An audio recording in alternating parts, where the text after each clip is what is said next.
Welcome to Wisdom from the Trenches. Today we have Darlene joining us. Hi, Darlene. How are you? I'm good. How are you today? Fine, thank you. So, how long have you been homeschooling? Well, our oldest son is 23, so I've been home for 23 years, and we homeschooled him all the way through. So it's been a while. Awesome, that is fantastic. So, that means that today we have a veteran homeschooler with us, and you're actually presently homeschooling. Yes. So, I can't wait to hear the awesome stories and tips that you are going to share with us. And welcome, and thank you so much for joining us. Well, thank you for having me. What does homeschool means for you and your family, Darlene? Um, so for us, and I'll premise this because something came when my son went to university and people were questioning his homeschooling life. And he had an answer for them, and he came home and told me what his answer was. And it kind of really hit my heart a lot. And it was, he explained to people that homeschooling was a lifestyle for our family. That's what he explained it like. Because they were all saying, so did you sit at the table and do schoolwork for 8 hours a day? And we don't do school that way in our family. And so his response was, it's a lifestyle. And so that's really what it is for our family. It's just living together, learning from the things and experiences around us, and being part of our community and building on interests and just making learning fun. And it's just a part of life. It's not, this is learning time and now we're home and now you're this. It's just a part of our world. So it's a lifestyle. For our family, it means time together. It means not rushing around. It means respecting our children's needs, whether both of our children have had special needs. Nathan did growing up for sure, and lots of sensory stuff. And then our little lady who's 13 has got a wealth of special needs. And so it just allows her to be her without having to fit into a system that might not accept her for who she is. So it works for our family, and it's been a really great journey.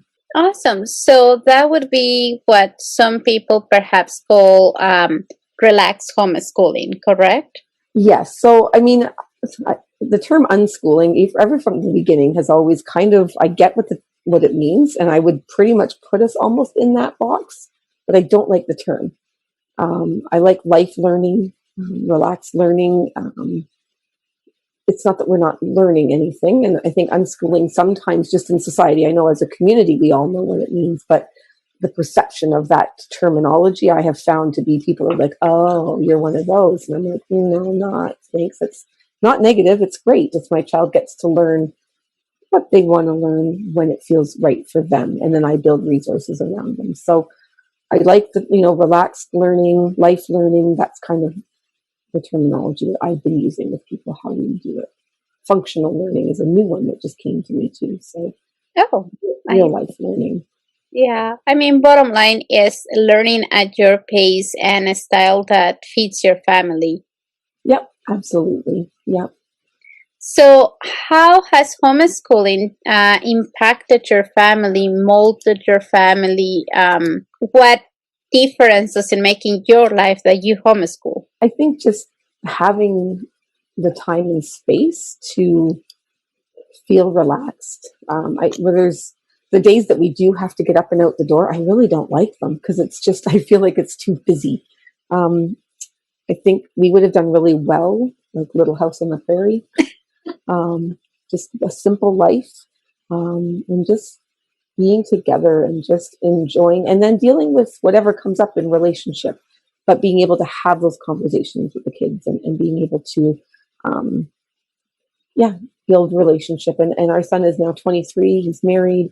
He's a physiotherapist, living his life, but he still calls regularly, and home is still home. And to have that relationship, we never really had the terrible teens with him, like at all. We kind of like each other and like being together. So that's hopefully the goal for most families, but we've really enjoyed that part of it.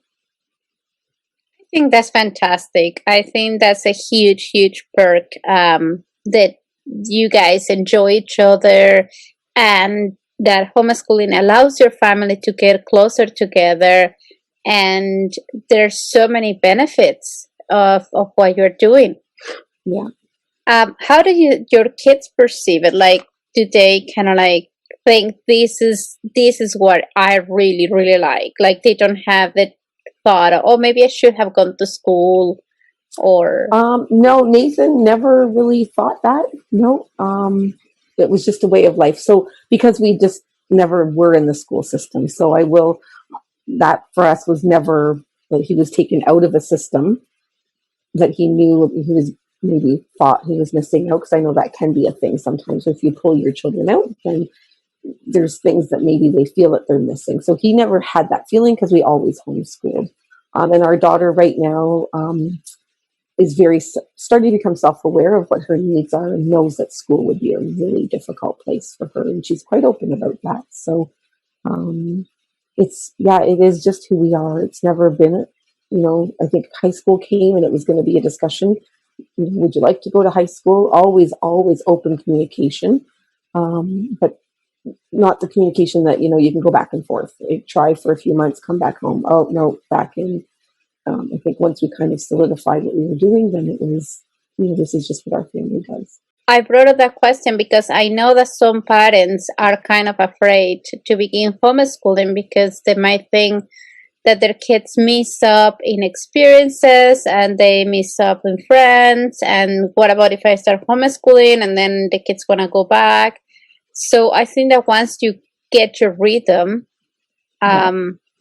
you feel right at home. With it. And be confident with it. That's the biggest piece. And that comes with time. But it's hard, right? Because you're hearing what everybody else is saying, what everybody else thinks you should be doing. Everybody seems to have lots of input. But being confident and know that it's for your children and your family. And that's the most important piece. If it feels right, and we can build on those experiences for our children. It's not like we're just, even though we're homeschooling, really, when you think about it, I kind of don't like, because everybody thinks you're just at home. Yes. You're not. That's why I like life learning, because you're out. You're learning at the grocery store. You're learning at the museum. You're learning with groups of children at the park. We used to giggle when Nathan was little. We'd all stand around, 20 years ago, and we'd giggle and say, look at these children playing together, and they're all homeschooled. Oh my goodness, right? Like that feeling that we know society thinks they'll never be able to, whatever. Well, they can actually blend in with more age groups, right? Because it's a more natural socialization.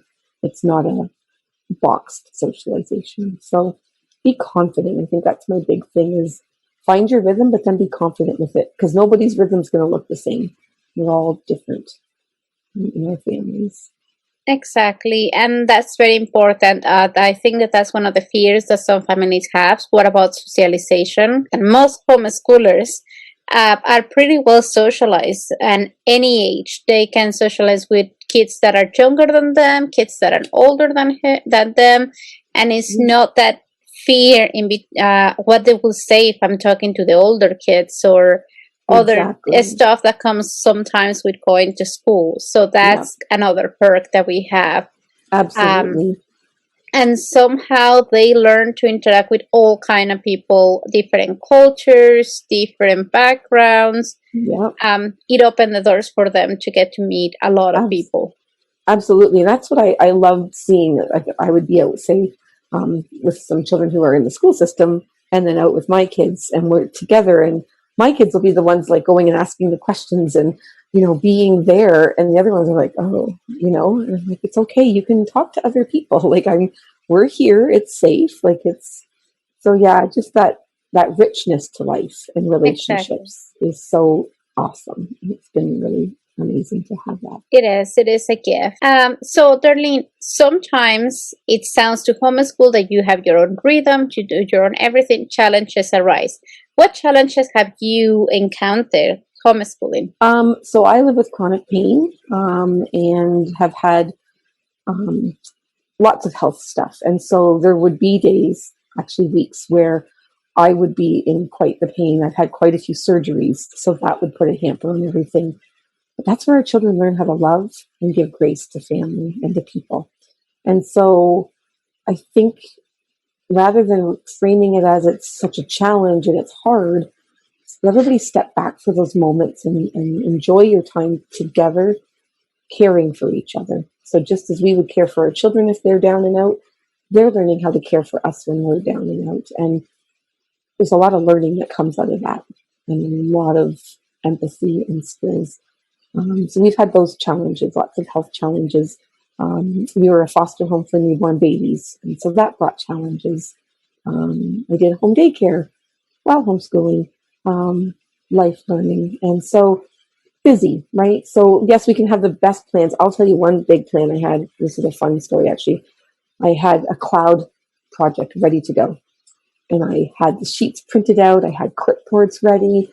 Didn't even look outside. Anyways, thought today was the day. I had it all organized. We had our breakfast. We were going to go to the park. I had all these wonderful cloud worksheets ready to go. Got to the park, laid our blankets down, and I asked, let's lay down on our backs and look up. And I looked up, and it was the clearest blue sky you have ever seen. There was not a cloud to be had. And did we ever laugh? So then I remember Nathan being like, well, that was fun. And off he ran and did his thing at the park. And but it was so funny because I was like, that's just the best intentional plans that we have. And then it didn't work out. But it was there for another time. So I think just really respecting that rhythm too, right? And knowing that if it turns out great and you've planned something wonderful and that's awesome. But if it doesn't, that's okay too. And really just developing in those moments of hard times how we can give grace to each other. It is very important. And I think another of the skills that they do learn when we face health challenges or we plan something is, and it doesn't work out, is number one, problem solving, and number two, flexibility, which absolutely. These kids develop to a higher level than their peers sometimes. Yeah, so I'll tell you, when I've had my surgeries or have to have medications or things like that, I always have a medication chart ready on a clipboard. And not that the children give me my meds, but they have to keep track of when my next dose might have been, right? So just that, even learning, there's math in that, right? So they would learn what the medication, they would learn the dosage, they would keep track of the time. So in 2 hours, so all of that I turn into learning because you know what? I had my last pill at 1. The doctor says I need to have it every 4 hours. What time would that be at? So I wouldn't say it. They'd have to figure it out and write that up for me. And it was actually, there's so much learning in that, right? And so knowing how to sneak that learning in that they don't really know what they're doing is kind of cool. Yeah. It's my favorite thing to do. Well, it's like you said, life learning. I like that title much better than homeschooling because it doesn't matter what stage the kids are, they are learning. Even the stuff we don't want them to learn, they learn. Like their brain is always going. And I think that also as adults, we keep learning.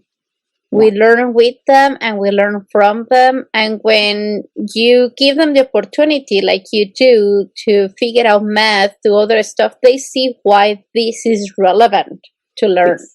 Right. It is relevant because then I can tell her what time is her next medication. So it doesn't become just some worksheet that I have to do. It's like there is a purpose. There is a reason why to do it. Absolutely. So that is so enriching and so fantastic. Yeah. It's my favorite thing to do is find those ways that are just part of our daily life. So, yeah. Awesome. How has the pandemic changed your homeschooling? Has it affected? Is the same? You had to, I mean, I imagine you had to adapt, but what has been different with this pandemic? So, right currently with our daughter, she's 13, and she's one of our foster babies that we got to keep, which is a wonderful blessing to our family. So she lives with fetal alcohol spectrum disorder. And so a lot of our life was kind of already like COVID life, like just the smaller world, smaller experiences. Being out in big groups is not a big thing for her. It's too overwhelming.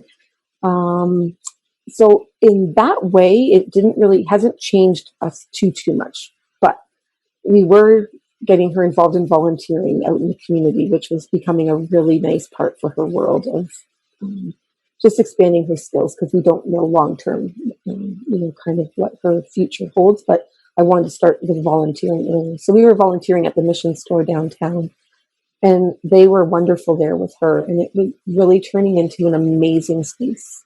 So that's been taken from us now, just with COVID. Grocery shopping. She has actually, in the last year, had become, before COVID, become our grocery shopper, and was, menu planning with me. And I would actually go to the grocery store with my coffee and let her go and do all the groceries with her list. Not even with her, just let her go. And if she had questions or whatever, she had to ask a staff. So we were really working on a lot of those real life skills with her. And so now we're not able to do that. She just doesn't, she's okay wearing a mask. She doesn't understand social distancing. She doesn't understand that she can't touch everything. So she really doesn't go out to those kind of things with me anymore. So we're missing that piece of our world. But for the rest, we're still, us and doing what we can do to get out and have experiences, just the two of us together. So yeah, which is also life learning with a special needs, not just with health challenges, but with a special needs.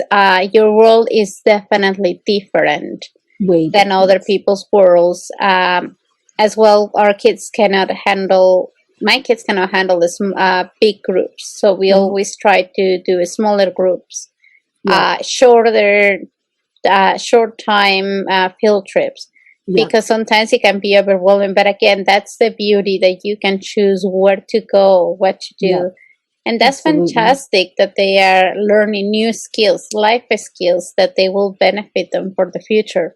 Absolutely, which I have met college girls that do not even know how to cook or how to do grocery shopping or laundry. So they have a really good advantage learning those skills at home. Absolutely. Yeah. And it's fun when doing laundry is exciting. She's excited about it now. I'm like, oh, that's a good thing. So start them young. Exactly. And it's actually fun. Like, if you do it fun, like with music, or I don't know, do it a contest or something. It doesn't have to be something tedious. No, absolutely have to find not. the fun in it. No, absolutely. Yeah. Darlene, do you have any tips for other parents that face challenges right now, or even not so much challenges, but homeschooling parents or life learning parents who are just beginning and they think, okay, this might be hard because I have a chronic illness or because my kids have special needs? The best things that they can think? I would say it is a blessing amongst all of the crazy, busy, whatever it feels, the hard. There is so much blessing that can be there. And so just really take one day at a time. I've had parents message me and ask me, their kids are 4 or 5 years old and they're starting their homeschooling journey. Well, how did you get your son into university? And I'm like, oh, you don't even need to know that right now. Like, when the time comes and your child expresses an interest in college or trades or university, that's when it will happen. It'll organically happen. It really will. I know there's all that fear because society puts that on us, right? Family puts that on us. And so be confident, enjoy those young days. I wish I had my son. I'm going to cry, but he's 23 and I don't have him here anymore. I miss him. Enjoy your days amongst the crazy, because honestly, you're going to blink and it's gone. It's different. Not gone, it's different. And so just, if this feels right for your family and you can create space to enjoy each other, do that. Play those board games, read those books, go run outside, and find that space to just enjoy each other, because that's what family's about. Right? Exactly. It's never too late. No, it's never too late. Even if your kids are just about to graduate, enjoy them.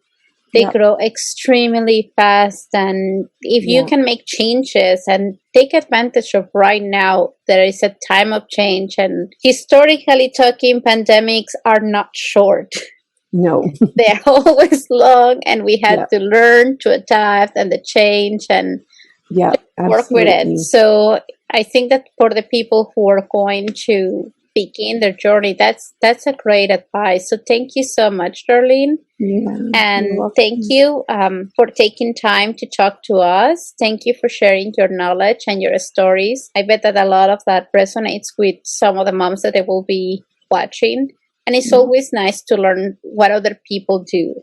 Yeah.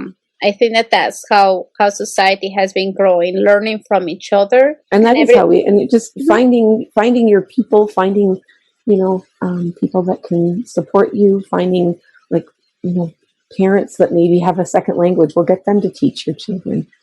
Build a network of fun around them. If your mom's a sewer or a knitter, and I know a lot of people know these things, but if you're new to the homeschooling world, sometimes it's hard to think about the different ways, because I think people think they have to replicate school at home when they're starting out. And I would say, some people do love the curriculum and doing it very structured, and that's awesome. If it works for you, that's great. But find what works for you, I guess, is the big thing, and just lots of natural rhythm and organic learning around it. Exactly. And find what it works for your family, what it Yeah. works for you, and just your rhythm, just like you said. Right on. Thank you so much, Darlene. Hopefully, You're we'll get welcome. another chance to talk to you. I know there is so much to learn from you. Oh, And we need each other. congratulations. We Thank you. do. It is amazing when parents talk to each other, and there is always something new to learn from another parent. Yeah, Always, absolutely. because nobody holds all the answers. That would be No, too heavy. that's right. Yep. No. That would be too much a burden. But it's so nice that we can learn from each other, and we can always build and change on what we have. So thank you so much. Congratulations on your son having now Thank you. graduated, and Kind of crazy. it is Crazy times, but it's you good. did it. You made it. You made it to that point, which I will is say, having awesome. him get into university and move forward got rid of a lot of our naysayers about homeschooling. So now with our daughter, I'm like, you know what? Life will happen, and life will unfold, however that is for her, right? So it's, as soon as we kind of see that passion, then we'll light that for her and surround her with those experiences, and wherever that is, it'll be amazing. So they all Exactly. have their own journeys. So. And I have the honor to know your daughter a little bit Yeah. from the lessons my daughter and your daughter took together, and she's just a light. She is just so funny, and she Yeah. is always so eager to help. She is. That's going to be where I have to guide her, and that's why with COVID, it's really hard right now. Yeah. Right, because I can't get her out there too much to be. Yeah. So if anybody has any great ideas, I'm trying to find a way for her to actually be a help in the world, but not being with people. I'm trying to figure that out over the holidays for the new year. But Exactly. Great ideas would be great. People person that she just loves, and she loves helping people. Like, yeah, she unbelievable. absolutely, she is the first one to go, I'll help, and Yeah. she just picks up whatever needs to be done and help. And I think that that's what I said. Well, she's doing awesome, but also Darlene is doing a great job encouraging and nurturing that, and I wouldn't say pushing, but giving her a gentle push little by little to what her strengths are. And she's such a sweetheart. My daughter and I really like having her around. She's joyful, and she's always smiling. So I think that that's an awesome sign that you're doing a great job. Well, thank you. We're all doing what we can. So it's a good world, and I thank you for having me on, though. And I hope that it's helped somebody out there. Yeah. So if you like to hear more about on how they homeschool, how they life learn at home, just remember to leave a comment, subscribe, like, share, because I think it's important that we get to know that there are so many ways to achieve one goal. there is not just one way. There is a lot of myths. There is a lot of stigma with homeschooling. And I think that if we all start sharing our experiences and the wonders that are coming from homeschooling, I think we can get somewhere and support each other and build a village, which is another perk of homeschooling. You can build your village and get to know amazing people. So now we do say goodbye. Thank you so much, Darlene. Thank you. Goodbye. Take care. Okay. Bye. Bye-bye.